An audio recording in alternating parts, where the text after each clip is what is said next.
Near mint condition, the home of collected editions. That cover's so awesome. Absolute format is the best way to own this store. Time to empty those wallets and fill those shelves.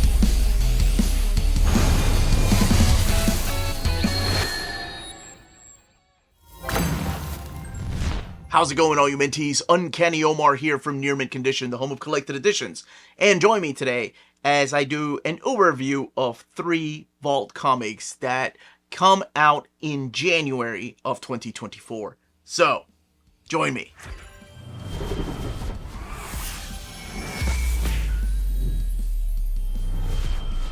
This video is sponsored by Vault Comics, so thank you so much to the folks at Vault Comics for sending us copies of these 3 graphic novels. All 3 have a release date of January. As a matter of fact, one of these has already come out, and a couple of these are coming out soon.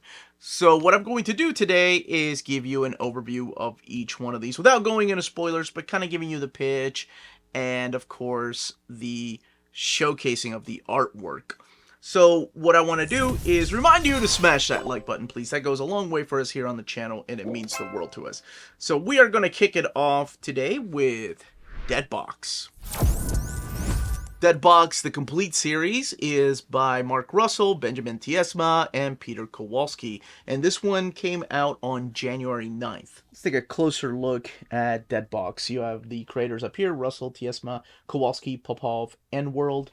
And then welcome, I assume this is Lost Turkey, which is the name of the town, the spine right here, and then the back of the book with the praises. 10 out of 10. Wow. Lots of hype. I remember hearing about this one when it was coming out, and I was very excited for the series because it seemed like it was going to be an anthology series, and I'll give you the pitch here in a second, but Mark Russell was one of my favorite creators I've found over the last few years. I'm a big fan of his Flintstones and his Superman Space Age. And this has a little bit of a horror. It definitely has horror elements. As a matter of fact, all 3 of the books have horror elements to them. So this is all 5 issues. Issues 4 and 5 I don't think were originally published. I think they might have been published digitally, but they did not come out in physical format. So you have Benjamin Tiesma doing the first 3 issues, and then Peter Kowalski doing the issues 4 and 5, Vladimir Popov doing the colors, and then the lettering and worlds, Nathan Kemp and Josh Reed. So we kick it off with the first issue. So what is this about when I said it was an anthology series? Well, this all takes place in this little town called Lost Turkey, where there's a little convenience store here that's owned by Penny's dad. And Penny, as you find out, is taking a break from going to school to come back and help her dad, who is just... I don't want to give too much away, but he is dying. Something is wrong with him, and you get this feeling that maybe it's some disease, or maybe he's dying of cancer. Whatever it is, she feels like she needed to come home and take care of her dad. And he is just wasting away. Now, inside of this little convenience store is a movie box, this right here, which looks a lot, of course, like the Red Box, but that's what the name of this series is called, Deadbox. And it feels like a story within the story, and I love that about this series. So, for example, the first story is about Earth making contact with this alien race.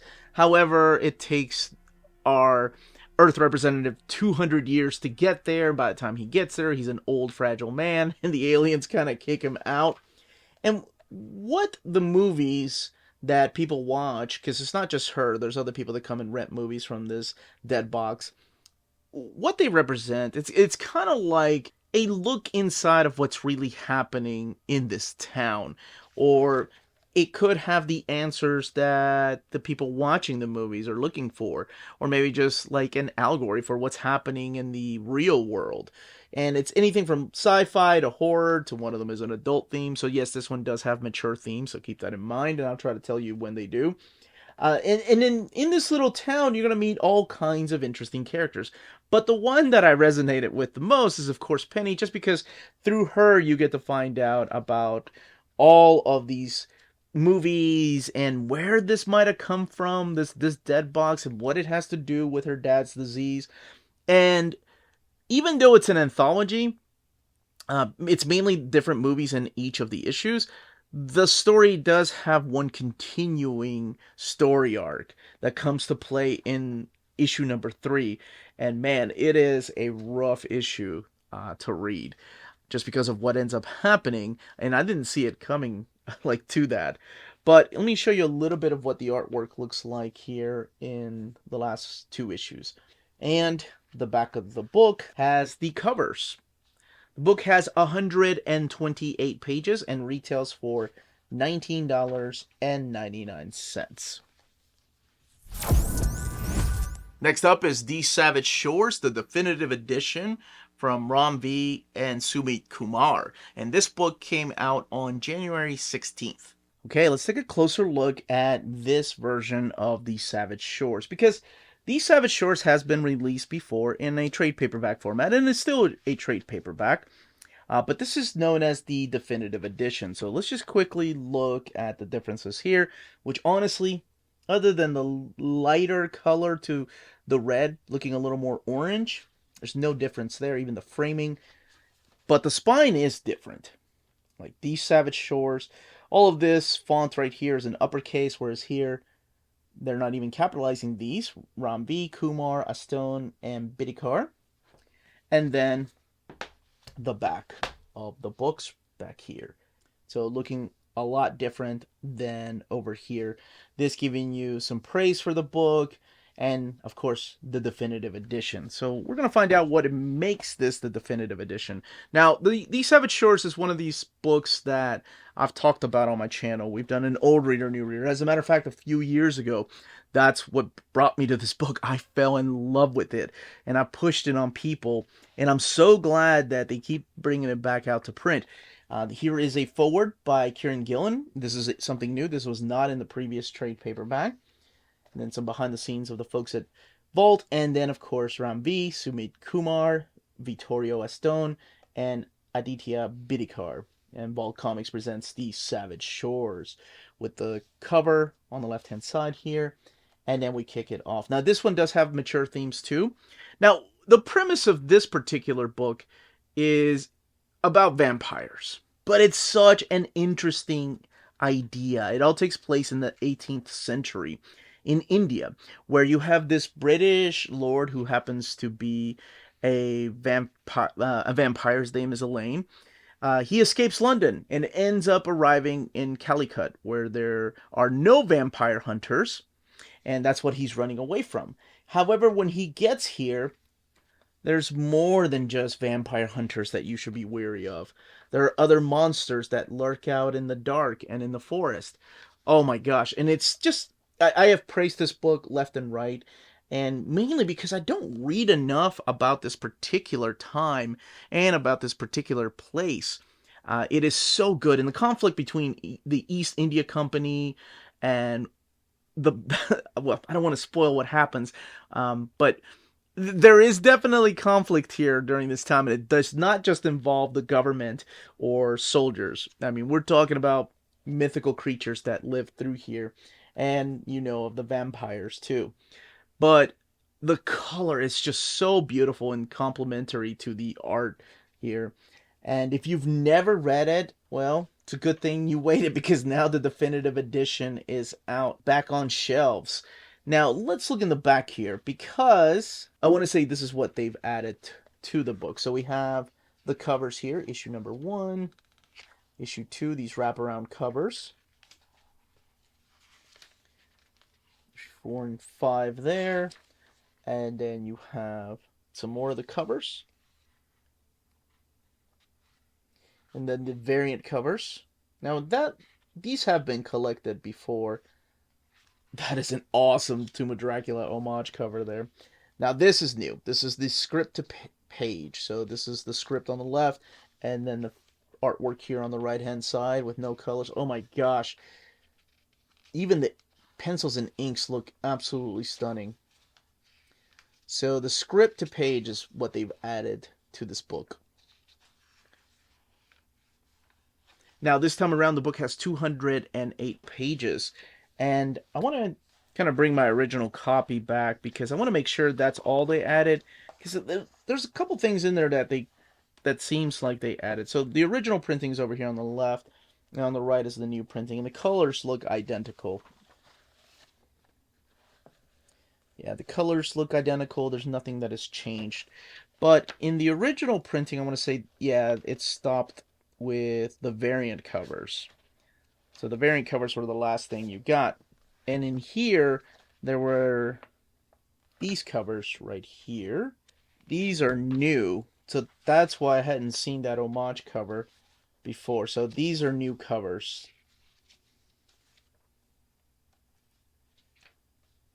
Love that. It's awesome. And then the scripted page. So the original printing over here has 176 pages, while the new printing, the definitive edition, has 208 pages. And it is just a wonderful addition to anybody's library. I absolutely love this book. Vampire the Masquerade, the complete series, comes out on January 23rd or 24th, depending on where you get your books. And this one is by Tim Seeley, Teenie Howard, Blake Howard, and Jim Sub. All right. Last, but of course, definitely not least, is this very, very thick complete collection of Vampire the Masquerade, the complete series. So again, let's look at the spine really quick. And I want to show what the spines of all three of the books look like together, just so you can get a better idea what they'll look like on your shelf. Now, Vampire the Masquerade always reminds me of working at a comic book store. I worked at a comic book store from 1993 to 1996. A little bit of 97 to help out, but I wasn't getting comics at that time. I was mainly just to help out on Saturdays, but more into anime and manga at that point before I left it all behind for a while. All right, but I remember Vampire being it was like a tabletop RPG, and then there was like trading cards. And I remember my brother playing the video game, the Vampire the Masquerade Bloodlines. So it's always been this thing, and I didn't know they had made a comic book adaptation. So back in 2020, they published a comic book adaptation. So that's what this collects. This collects all 10 issues of the Vampire the Masquerade Winter's Teeth, and then all 3 issues of World of Darkness Crimson Thaw. So all of it is collected in this big book. This one here has 448 pages and retails for $29.99. And it's separated by 2 different storylines. Well, I guess 3, but I don't want to give too much away. Because the first story arc that is 10 issues, The Winter's Teeth, has a backup story that kind of leads that puts both of the stories together towards the end. They kind of come together. But I'll talk mainly about the main story. And then the Crimson Thaw is only 3 issues, and that has some returning characters. So this all takes place in the Twin Cities of Minneapolis and St. Paul, which I never thought I would. I don't think of vampires being there, but hey, more power to them. By the way, this is all written by Tim Seeley. The main story arc and then the backup stories are Teenie and Blake Howard. And the art is Devmalia Pramanik for the main story arc going on here, and then Nathan Gooden for the story arc in the Anarch Tales. But the main story, we're introduced to this character named Cecily Bain, who is a vampire, but she also happens to be an enforcer for the prince, Prince Samantha, of the vampires that lives here in the Twin Cities. And she is ruthless. Like, you get to meet her as she is dealing with a vampire's girlfriend, right? Like, the vampire has turned his girlfriend into a vampire, and that's just not allowed. That's why they have a masquerade, so they can hide in the world of man. And she kills the girlfriend in front of this guy, so she is a ruthless killer. But I guess you have to be when you're dealing with the vampire lore, and you're dealing with the prince, and you are the enforcer.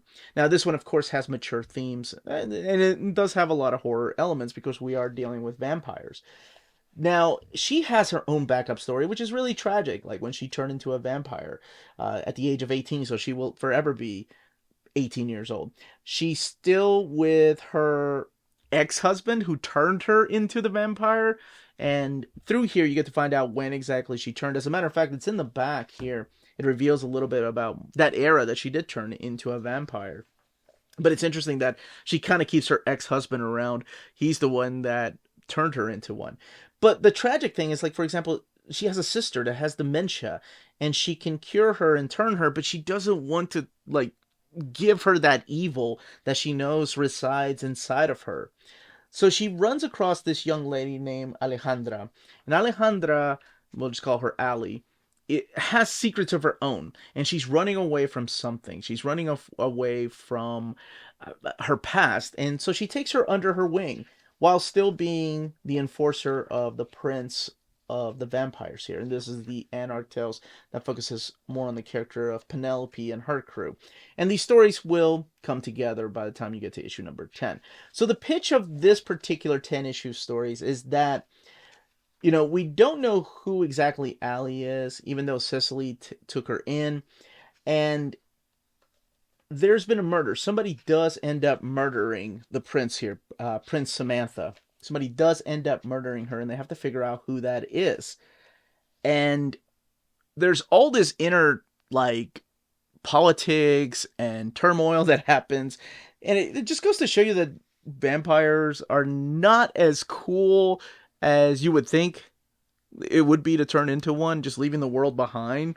And you kind of see it through Allie's eyes, right? Like how political it kind of gets and who votes for who. One of my favorite things about this series, because I don't want to reveal too much because I want people to enjoy it for themselves, is the description of the hunger that resides inside of you when you're a vampire.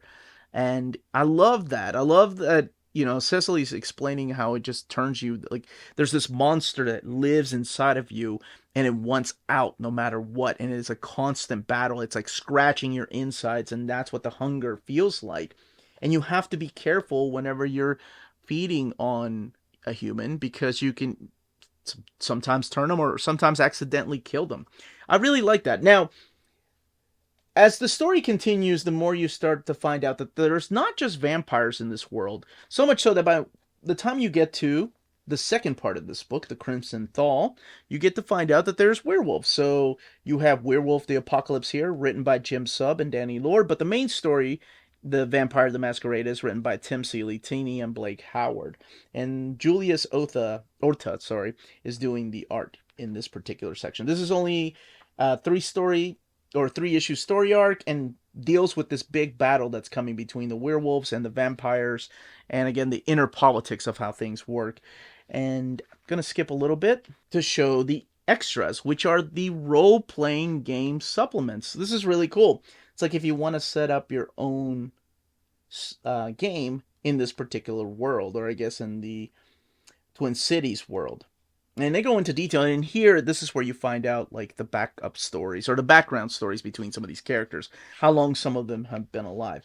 I will say, I did not see the ending of the first 10 issues coming. I was like, what? That's how it ends, and it's really an eye-opener, and I'm not going to spoil what happens, or even how it made me feel, outside of, like, really? That's how we're going to do this? Because I want people to be genuinely surprised. And I'm curious, though, if this really, like, if people that have played Vampire the Masquerade really end up enjoying this particular comic. Because for me, I've never played it. I know of it. I know of its the existence of the role-playing game and the card game and then the video game, but I've never played it. So over here is the covers, and there is one done by David Mack, and these are supplied by Aaron Campbell for all the series, and that's the David Mack cover. Then your end sheet. So that's it. That's all I really wanted to say, because I want people to genuinely enjoy this book. And that, as they say, is that. And that was the overview for this round of Vault Comics that come out in January. Let me know in the comments down below which one piqued your interest, which one you've heard about and you've been wanting to check out, or which one you had no idea was even out.